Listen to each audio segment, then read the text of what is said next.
у меня от Любы нет секретов. А у нее, похоже, от тебя есть. И не один. Если ты о том, что Люба работает не менеджером, а маляром, то я в курсе. Ты соврал мне. Просто знал твою реакцию. А про аборты ты тоже в курсе?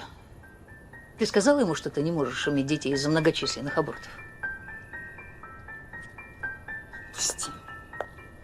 Видимо, не сказала. Ты не имела права нарушать медицинскую тайну. Люб. Люб, ну прости за маму. Да, так и есть. Я не могу иметь детей. Но не из-за абортов, а потому что простудилась. Потому что работаю круглый год и в снег, и в дождь, и в мороз. Я все понимаю. Думаешь, я не хочу иметь детей? Но я не виновата, что так получилось. Я пойму, если ты меня бросишь. Я тебя не брошу.